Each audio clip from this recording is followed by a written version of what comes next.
Hello, good morning student. हम जो आज स्टार्ट अपना टॉपिक कर रहे हैं वो हम केमिकल काइनेटिक्स के एनसीईआरटी के जो क्वेश्चन आंसर एक्सरसाइज के उनको सॉल्व करने वाले हैं। ठीक है, मैं जो क्वेश्चन है उसको सीधा बुक से रीड करूंगी एंड आंसर जो है ब्लैक बोर्ड पे आपको समझा दिए जाएंगे कि किस तरीके से वो क्वेश्चन सॉल्व हो जाएगा। ठीक है, तो पहला क्वेश्चन है, ये कह रहा है कि from the rate expression of the following reactions determine the order of the reaction and the dimension. यानी कि आपसे क्या पूछ रहा है, एक तो ऑर्डर पूछ रहा है, एक आपसे क्या पूछ रहा है, डायमेंशन ऑफ रेट कांस्टेंट। यानी कि मतलब डायमेंशन का कहने का और कुछ ऐसा नहीं है कि कंफ्यूज हो जाओ कि डायमेंशन दे दिया तो क्या चीज पूछ रहा है।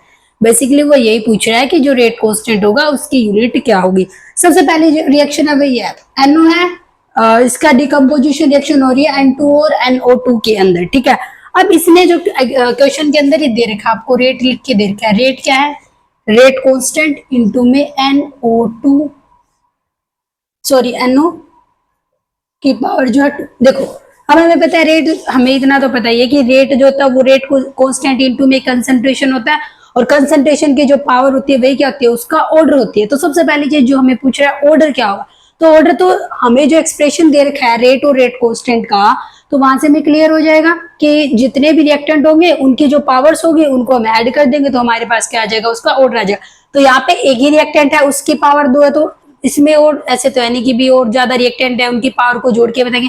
तो सिंपल यहाँ पे क्या हो जाएगा, हमारा फर्स्ट पार्ट के लिए क्या हो जाएगा, जो ऑर्डर है वो तो कितना हो जाएगा 2। अब दूसरी बात जो वो पूछ रहा है, वो पूछ रहा है dimension of the rate constant. अब ये क्या रेट कांस्टेंट ये कैसे रिप्रेजेंट करते हैं इसको, तो इसके डायमेंशन पूछ रहा है, यानी कि इसके क्या पूछ रहा है, वो आपसे यूनिट पूछ रहा है। और हमें पता है क्या होती है फॉर सेकंड ऑर्डर जो होती है, ये रेट कांस्टेंट की क्या यूनिट होती है फॉर सेकंड ऑर्डर, हमें पता है जो रेट कांस्टेंट की यूनिट होती है वो क्या होती है, यूनिट ऑफ रेट कांस्टेंट के इज क्या होती है वो लीटर पर मोल पर सेकंड। ये हमने जैसे ड्राइव भी किया हुआ है कि किस तरीके से होता है, या फिर एक जनरल फॉर्मूला भी है इसका, जो जनरल फॉर्मूला ये वाला है L M N और S।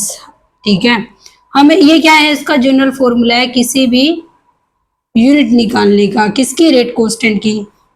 ठीक है, अब इसको थोड़ा रिकैप कर लेते हैं कि किस तरीके से। एल क्या है, लीटर जो होती है कंसंट्रेशन की यूनिट मोल पर लीटर होती है ना, तो ये तो लीटर है, ये क्या मोल है। ठीक है, जैसे अल्फाबेटिकली ऑर्डर के हिसाब से L M N और S, -1 कर देना।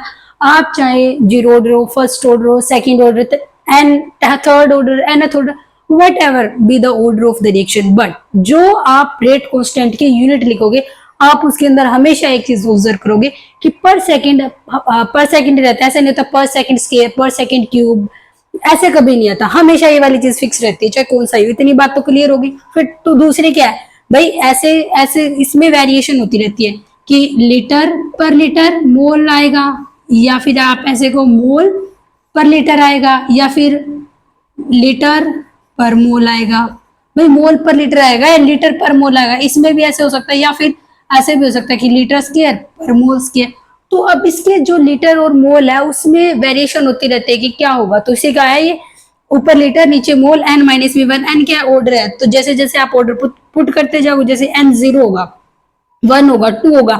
अब यहाँ पे n की जगह 2 पुट करके देखते हैं, क्योंकि हमें किसका निकालना है, सेकंड ऑर्डर का निकालना है ना, यूनिट ऑफ रेट कांस्टेंट। तो हम अब देख लेते हैं क्या आएगी, वो यही आएगी जो हमने लिख रखी है।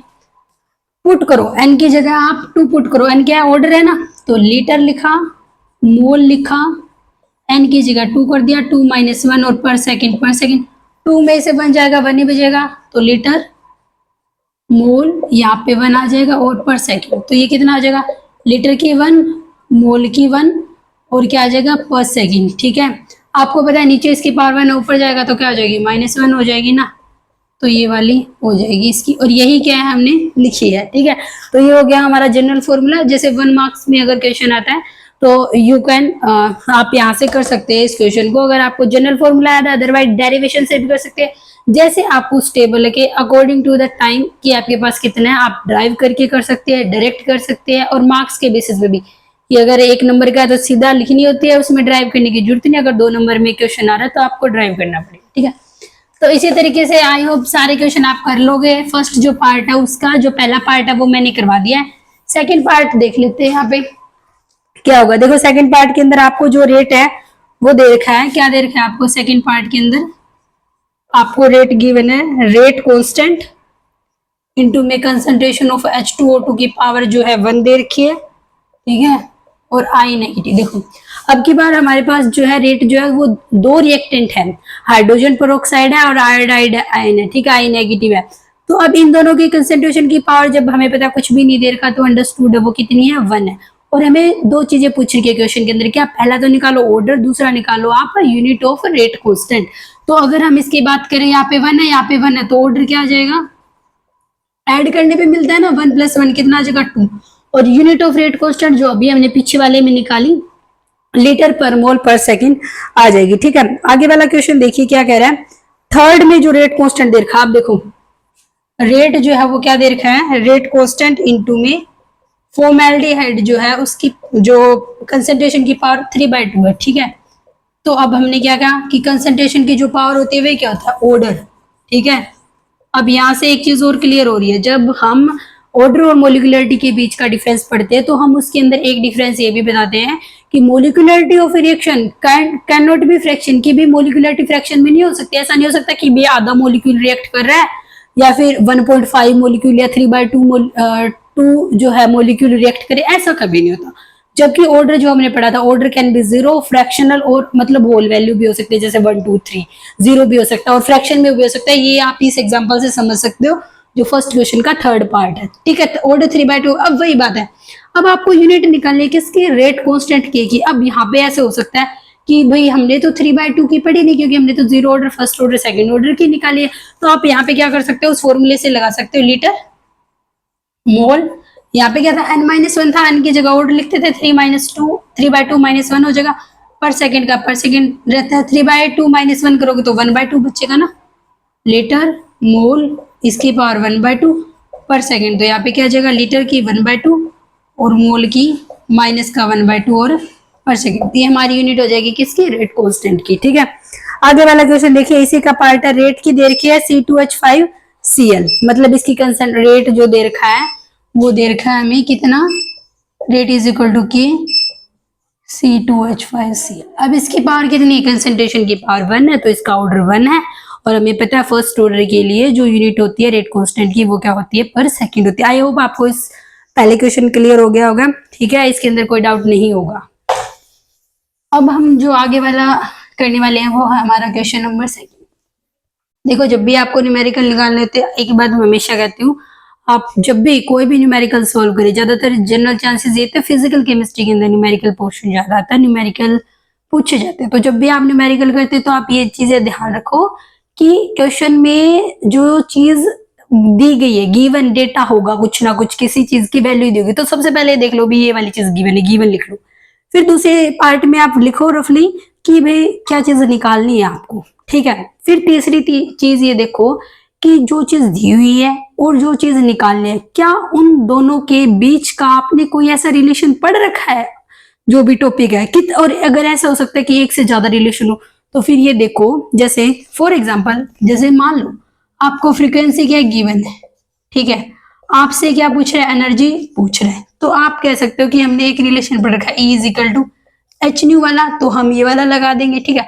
मान लो अगर आपको क्या देता, वेवलेंथ गिवन होती है आपसे, ठीक है, फिर अगर आपसे एनर्जी पूछता तो जैसे कैसे निकल सकता, आप ये कह सकते थे कि E = hν वाला फॉर्मूला पढ़ रखा है, तो अब hν को क्या लिख सकते हैं, c/λ। तो यानी कि अब यहाँ से लैम्डा गिवन है, ये निकाला, यानी कि इन दोनों के रिलेशन का मेरे पास एक फॉर्मूला है। हो सकता है एक से ज्यादा फॉर्मूले भी हो, तब आप ये देखना कि कौन सा गिवन और जो मतलब दे रखी है उस वैल्यू के साथ कौन सा फॉर्मूला सुटेबल है, तब आप उसको लगा सकते हो, ठीक है। तो ये 3 स्टेप अगर आप फॉलो करते हैं किसी भी न्यूमेरिकल को सॉल्व करने के लिए केमिस्ट्री के अंदर, तो आपके जो है बहुत इजी वे में आप उस न्यूमेरिकल को सॉल्व कर पाओगे। नेक्स्ट क्वेश्चन करते हैं हम, क्वेश्चन नंबर 2 है, कह रहा है एक रिएक्शन दे रखी है हमें, रिएक्शन क्या दे रखी है, क्वेश्चन नंबर 2 करने वाले हैं, रिएक्शन दे रखी है 2A + B, ठीक है। इसके अंदर 2A + B क्या बन रहा है, A2B बन रहा है, ठीक है। कह रहा है और हमें ये वाले एक तो रिएक्शन दे दी, दूसरा हमें क्या दे रखा है, रेट दे रखा है। रेट क्या है, रेट कांस्टेंट ए और कंसंट्रेशन ऑफ ए की पावर 1 और बी की पावर 2। रेट कांस्टेंट की वैल्यू दे रखी है हमें 2 इंटू 10⁻⁻6 मोल स्केयर लीटर स्केयर पर सेकेंड। ये पहले तो ये देखो, ये इतनी चीजें हमें दे रखी है, आगे भी और कुछ भी डेटा दे रखा है, बट इस डेटा से मैं आपको कुछ समझाना चाहती हूँ, ठीक है। जब भी आप न्यूमेरिकल पढ़ो तो जो आपको स्टेटमेंट दे रखी है ना, वो आपको बहुत कुछ बताने की कोशिश करती है, ठीक है। बस अगर आपने जो क्वेश्चन है उसको ध्यान से समझ लिया, एक एक चीज को अगर आपने ध्यान से समझ के किया ना, तो आपको कभी ऐसे बर्डन फील होगा ही नहीं कि भाई रटने की जरूरत नहीं है इसके अंदर। अगर एक बार समझ लिया तो आपसे कभी नहीं खिलाया जाए, आप क्वेश्चन कर दोगे पक्का। देखो रेट दे रखा है, अगर हमें सीधा फर्स्ट पार्ट जो क्वेश्चन का, और एक बात देखो कभी भी ऑब्जर्व करना, जो एक्सरसाइज के क्वेश्चन आपको दिए होते हैं ना, वो इस सीक्वेंस में दिए होते हैं। जैसे अभी हमने पहला क्वेश्चन किया, अब हम जो दूसरा क्वेश्चन कर रहे हैं ना, उसके अंदर पहला क्वेश्चन इन्वॉल्व हो रहा है एक तरीके से। देखो हमने इतना पढ़ा था, पहले क्वेश्चन में हमें रिएक्शन दे रखी थी, रेट के लिए एक्सप्रेशन दे रखा था, हम क्या निकाल रहे थे, ऑर्डर निकाल रहे थे और रेट कांस्टेंट की यूनिट निकाल रहे थे। अब देखो क्या मैं यहाँ से ऑर्डर नहीं बता सकती, थर्ड ऑर्डर की रिएक्शन है और यूनिट ऑफ रेट कांस्टेंट के, देखो तो थर्ड ऑर्डर के लिए यही यूनिट आती है रेट कांस्टेंट की। तो अगर मेरे को डायरेक्ट ये वाला ना दिया होता, रेट कांस्टेंट दिया होता, तब भी मैं रेट कांस्टेंट के यूनिट देख करके ये बता सकती थी कि ऑर्डर क्या है। यानी कि इससे हमें एक चीज क्लियर होती है कि अगर मेरे को रिएक्शन का ऑर्डर मेंशन ना हो और क्या दे दे मेरे को रेट कांस्टेंट गिवन हो, तो जो रेट कांस्टेंट है उसकी यूनिट को देखकर भी हम उस रिएक्शन के ऑर्डर को पता कर सकते हैं कि कौन से ऑर्डर की रिएक्शन होगी, किससे, यूनिट से, ठीक है। अब देखो इतनी चीजें गिवन है। अब कह रहा है calculate the initial rate of the concentration. कह रहा है आप ना रेट कैलकुलेट करो। क्या कैलकुलेट करो, रेट कैलकुलेट करो। बट कब रेट कैलकुलेट करना आपको, जब कंसेंट्रेशन ऑफ ए क्या है 0.1 मोल पर लीटर है, और जो कंसेंट्रेशन ऑफ बी है वो कितनी है 0.2 मोल पर लीटर है, ठीक है। अब देखो स्टार्टिंग में आपको ये देखा कि इनिशियल रेट कैलकुलेट करो आप इसका, जब मैंने कंसेंट्रेशन ऑफ ए इतनी, कंसेंट्रेशन ऑफ बी इतनी है, ठीक है। अब आप इजिली कैलकुलेट कर सकते हो पहले पार्ट को। हमें कैलकुलेट करना रेट का कंसेंट्रेशन ऑफ ए और कंसेंट्रेशन ऑफ बी के साथ ये रिलेशन है जो हमें दे रखा है, तो हम क्या करेंगे, रेट निकालेंगे। कब, रेट कांस्टेंट की, देखो रेट कांस्टेंट जो होता है वो हमने पढ़ा है अच्छे तरीके से कि रेट कांस्टेंट जो वो टेम्परेचर पे डिपेंड करता है, और रेट कांस्टेंट की टेम्परेचर पे डिपेंडेंसी को एक्सप्लेन करती है अरेनियस इक्वेशन। रेट कांस्टेंट कभी भी जो हम डिफरेंस करते हैं रेट और रेट कांस्टेंट में, तब हम एक पॉइंट लिखते हैं कि जो रेट है रिएक्शन का वो तो कंसंट्रेशन पे डिपेंड करता है, यानी कि कंसंट्रेशन बदलने के साथ रेट बदलता है, बट रेट कांस्टेंट कभी भी कंसंट्रेशन के बदलने के साथ नहीं बदलता। अभी वाला जो पॉइंट हम वहां पर पढ़ते हैं डिफरेंसेस के अंदर, इस वाले क्वेश्चन से वो वाला पॉइंट और बेटर तरीके से क्लियर हो रहा है। किस तरीके से, अभी देखना, मैं जब क्वेश्चन कर लूं मैं आपको अच्छे से समझाऊंगी कि किस तरीके से। रेट कांस्टेंट की मैंने वैल्यू रखी ये वाली, ठीक है। कंसंट्रेशन ऑफ ए रखा कितना है 0.1 है, इसकी पावर 1 ही रखेंगे क्योंकि यहाँ पे जो कंसंट्रेशन ऑफ ए है उसकी पावर 1 है, ठीक है। कंसंट्रेशन ऑफ बी यहाँ पे पुट किया कितनी है 0.2, और उसका क्या कर देना है, स्केयर कर देना। तो जैसे ही आप इस एक्सप्रेशन को, मतलब अभी तो कुछ भी नहीं करना, सिंपल कैलकुलेशन ही करनी, ठीक है। तो जैसे आप इसको करोगे तो आपके पास क्या आ जाएगा, रेट आ जाएगा। ये कौन सा रेट है, इनिशियल रेट है। इतनी बात समझ में आ गई। जब आप इसको सोल्व कर लोगे तभी आ जाएगा हमारा रेट, कितना आ जाएगा 8 इंटू 10⁻⁻9, ठीक है, मोल पर लीटर पर सेकेंड। ये हमारा फर्स्ट पार्ट यहाँ पे सॉल्व हो चुका है, ठीक है। अब आप देखो इनिशियल रेट आया ये वाली वैल्यू, ठीक है। रेट की वैल्यू कितनी आई है 8 इंटू 10⁻⁹ आई है मोल पर लीटर पर सेकेंड। ये वाली रेट की वैल्यू कब आई है, जब मैंने जो है कंसंट्रेशन क्या रखी है, कंसंट्रेशन ऑफ ए को रखा है कितना 0.1 मोल पर लीटर और बी को रखा है 0.2। अब देखना हम प्रूव ये भी कर देंगे, आगे वाले क्वेश्चन का जो पार्ट रखेगा, कंसंट्रेशन को बदलेंगे तो रेट बदल जाएगा, बट रेट कांस्टेंट की तब भी हम यही वाली वैल्यू रखेंगे। सेकंड पार्ट जो हम करने वाले हैं इसका देखो, कह रहा है calculate the rate of A reaction after concentration of A is reduced to 0.06। ये कह रहा है ए की कंसंट्रेशन घट करके कितनी हो गई है, पहले तो हमने ले रखी है 0.1, ठीक है। अब देखो कितनी हो गई है वो, इसको मैं रफ कर रही हूँ।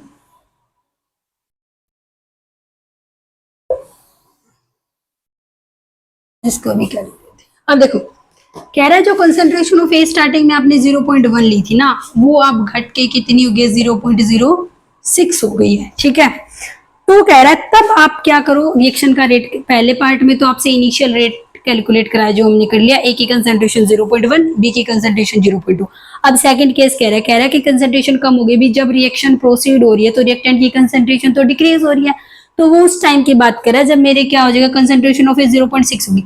फिर रेट पूछ रहा है, हम कहेंगे कि हमने तो ऐसे पढ़ा है रेट अभी जो दे रखा था क्वेश्चन के अंदर, कंसंट्रेशन ऑफ ए की पावर 1 और बी के जो है ओवरऑल थर्ड ऑर्डर रिएक्शन थी। हमें क्या निकालना है, रेट निकालना है, ये चीज हमें निकालनी है, ये चीज हमें दी हुई है क्वेश्चन के अंदर।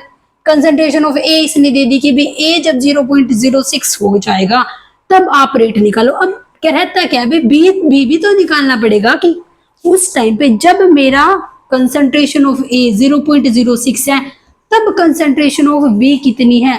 तब अगर मेरे को पता चल जाए कंसंट्रेशन ऑफ बी कब, जब ए 0.06 है, तो मैं आसानी से रेट निकाल सकती हूँ। अब ये क्वेश्चन आता है कि कंसंट्रेशन ऑफ बी को कैसे निकाला जाए, तो आप देखो कैसे निकालेंगे हम। अब इसके लिए हमें क्या करना पड़ेगा, जो इक्वेशन है उसका यूज करना पड़ेगा। 2a प्लस बी क्या था, a2b था। अब इस इक्वेशन से जो रिएक्शन दे रखी है आपको, इस रिएक्शन से एक चीज क्लियर हो रही है कि जितना a, मतलब आप ये मानो अगर 1 मोल b का रिएक्ट कर रहा है ना, बैलेंस्ड केमिकल इक्वेशन है, मैंने जब भी मैंने बताया था कि आप केमिकल काइनेटिक्स के इक्वेशन को सोल्व कर दे तो उसके लिए क्या होना चाहिए, इक्वेशन का बैलेंस होना जरूरी है। तो ये वाली इक्वेशन क्या बैलेंस है, बैलेंस का मतलब जितने particular atom right left hand side है उतनी राइट हैंड साइड हो। 2 ए के हैं, यहाँ पर भी 2 ए के हैं और 1 बी का है, 1 बी का है, तो इट मीन ये जो रिएक्शन है वो बैलेंस है। ठीक है, अब देखो यहाँ पे अगर हम बात करें, हम ये इक्वेशन से रिएक्शन से एक चीज क्लियर है कि 1 मोल बी के साथ 2 मोल ऑफ ए के रिएक्ट करे हैं, यानी कि जितना अमाउंट बी का है ना उससे डबल अमाउंट किसका लग रहा है, ए का लग रहा है। या फिर आप ये ऐसे बोल सकते हो दूसरे तरीके में कि जितना ए का अमाउंट कंज्यूम हो रहा है ना उसका हाफ किस में कंज्यूम हो रहा है, बी में। ठीक है, तभी मेरा प्रोडक्ट बन रहा है। तो आप ये बताओ जब क्या हो जाएगा 0.06 जो है, अब देखो ये वाला जो है मेरा 0.1 तो स्टार्टिंग में था। ठीक है, इनिशियल कंसंट्रेशन थी मेरी, तो ये वाली अब मेरी घट के कितनी होगी 0.06, यानी कि फाइनल कंसंट्रेशन वैसे मान सकते हो किसी टाइम टी के बाद फाइनल कंसंट्रेशन इतनी हो गई। तो अब कितना रिएक्ट कर गया होगा ये हम बता सकते हैं ना, स्टार्टिंग में इतना था, बाद में कुछ प्रोडक्ट में बदल गया तो इतना बच गया, तो रिएक्ट कितना किया होगा माइनस कर सकते हैं इसको। ठीक है, कितना बचेगा, ये वाला 0.04 बचेगा, यानी कि इतना जो है मेरा मोल ए के रिएक्ट कर चुके हैं। आई होप समझ में आ रहा होगा। देखो सिंपल सा है, कुछ भी नहीं करना है। पहला पार्ट तो सिंपल था बिल्कुल, कंसंट्रेशन ऑफ ए दे रखी थी, कंसंट्रेशन ऑफ बी दे रखी थी, रेट कांस्टेंट की वैल्यू दे रखी थी, रेट के लिए एक्सप्रेशन दे रखा था और रेट पूछ रखा था, तो के की, ए की, बी की वैल्यू दे रखी थी, हमने पुट कर दी, पहला क्वेश्चन सोल्व हो गया। फिर कह रहा है जब हमें पता है रिएक्शन हो रही है तो कंसंट्रेशन ऑफ रिएक्टेंट डिक्रीज हो रही है, तो कह रहा है कि जब मेरी ए की कंसंट्रेशन जो है वो डिक्रीज होकर 0.06 हो जाएगी तब आप रेट बताओ। तो हमने कहा ठीक है हम बता सकते हैं। हमने कहा अगर रेट कांस्टेंट तो दे रखा है, कंसंट्रेशन ऑफ ए दे दी कब, जब 0.06 हो, तो हमने कहा कि हम रेट निकाल देंगे, बट हमें क्या बता दो, कंसंट्रेशन ऑफ बी बता दो कितनी होगी। फिर हमने कहा इसके लिए हम क्या यूज कर सकते हैं, जो रिएक्शन दे रखी है, क्योंकि हर एक फालतू में कुछ नहीं दिया होता क्वेश्चन के अंदर, जो दिया होता है वो काम की चीज होती है। तो रिएक्शन का क्या काम है, रिएक्शन ही तो ये कैलकुलेट कराएगी कि बी की कंसंट्रेशन कितनी होगी जब ए 0.06 है। हमने देखा कि जितना ए का रिएक्ट कर रहा है ना उसका हाफ बी का रिएक्ट कर रहा है, तो हमने कहा अब हम ये निकालना पड़ेगा कि बी ए का कितना रिएक्ट कर गया। तो कहा कि स्टार्टिंग में 0.1 था, अब कितना बच गया, 0.06 बच गया, यानी कि रिएक्ट कितना कर गया, 0.04 रिएक्ट कर गया, किसका, ए का। तो हमने कहा अगर ए का 0.04 रिएक्ट कर गया तो बी का कितना रिएक्ट किया होगा, बी का तो भाई उसका हाफ किया होगा, यानी कि जो कंसंट्रेशन ऑफ बी वाला जो रिएक्ट किया होगा वो कितना किया होगा, 0.02 किया होगा, है ना, इतना रिएक्ट कर गया। अब स्टार्टिंग में मैंने कंसंट्रेशन लिया कितनी, 0.2, इतना मेरा रिएक्ट कर गया, तो बचा हुआ कितना है, तो वो निकाल लेंगे क्या, 0.2 माइनस में 0.02 करके। ठीक है, तो ये वाली वैल्यू कितनी आ जाएगी हमारी 0.18 आ जाएगा। ठीक है, ये वाली, ये मेरी किसके, ये कंसंट्रेशन ऑफ बी, कब, concentration of B when concentration of A is 0.06। ठीक है, अब देख लो ये वाली समझ में आ गया होगा ना कि देखो सिंपल सी बात है, यहाँ पर तो हमने पहले माइनस किया है, ए का निकाला है, रिएक्ट कितना किया है, फिर बी का कितना रिएक्ट किया होगा वो हमें पता चल गया। बी का स्टार्टिंग में कितना था, इतना रिएक्ट कर गया, तो बचा हुआ कितना है वो इतना है, और यहाँ पे जो कंसंट्रेशन होती है वो वही लेते हैं भाई बचा हुआ कितना है, क्योंकि जो तो प्रोडक्ट के जो कंसंट्रेशन प्रोडक्ट में यूज हो चुके हैं वो क्या रेट फॉर्मेशन में काम आएगी नहीं ना, क्योंकि वो तो पहले प्रोडक्ट बनाने में यूज हो चुके हैं। तो हमने देखा अब क्या करना है आपको, जो नई कंसंट्रेशन रेट कांस्टेंट पहले दे रखा था, कंसंट्रेशन ऑफ ए 0.06 रखोगे, कंसंट्रेशन ऑफ बी क्या रखोगे 0.18 रखोगे, तो हमारा क्या आ जाएगा रेट आ जाएगा कब, जब कंसंट्रेशन ऑफ ए कितनी है 0.06 है। ठीक है, इसको हम यहाँ पे कर लेते हैं। हमें सिंपल ये लिखना है रेट, जो रेट कांस्टेंट के की वैल्यू दे रखी थी हमें 2 × 10⁻�6, कंसंट्रेशन ऑफ ए कितनी बोल रखा है 0.06 की पावर 1, कंसंट्रेशन ऑफ बी कितनी है 0.18 की पावर 2। तो यहाँ से जब हम सोल्व करेंगे तो ये आ जाएगा 3.89 × 10⁻⁹ मोल पर लीटर पर सेकेंड, ये आ जाएगा मेरा रेट। बट ये वाला रेट कब है, रेट व्हेन जब कंसंट्रेशन ऑफ ए मेरी क्या है 0.06 है। ठीक है, तो अब आप यहाँ से जो मैं कह रही थी, आप पॉइंट जो डिफरेंस पढ़ते हैं कि रेट कांस्टेंट और रेट के बीच का क्या डिफरेंस है, तो आप यहाँ से समझ सकते हैं। रेट कांस्टेंट तो जब मैंने कंसंट्रेशन ए की 0.06 रखी, बी की 0.18 रखी, तब भी मैंने रेट कांस्टेंट तो ये रखा, और ये वाला जब हम कर रहे थे, ये वाले रेट की वैल्यू निकाली थी, तब हमने कंसंट्रेशन क्या लिखी थी 0.1, बी की 0.2, इन दो ये वाली कंसंट्रेशन ली थी, तब भी मैंने रेट कांस्टेंट की वैल्यू यही वाली रखी थी। तो इससे क्लियर होती है एक चीज कि कंसंट्रेशन बदलने के साथ रेट कांस्टेंट की वैल्यू नहीं बदलती। दूसरी चीज, रेट था जब कंसंट्रेशन 0.1 या 0.2 तब तो मेरा ये आ रहा है 8 × 10⁻⁹।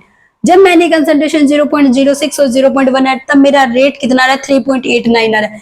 ये वाली वैल्यू और ये वाली वैल्यू तो अलग अलग है ना, तो इसका मतलब क्या हो गया, जैसे कंसंट्रेशन बदली उसके साथ साथ क्या हो गया, रेट बदल गया।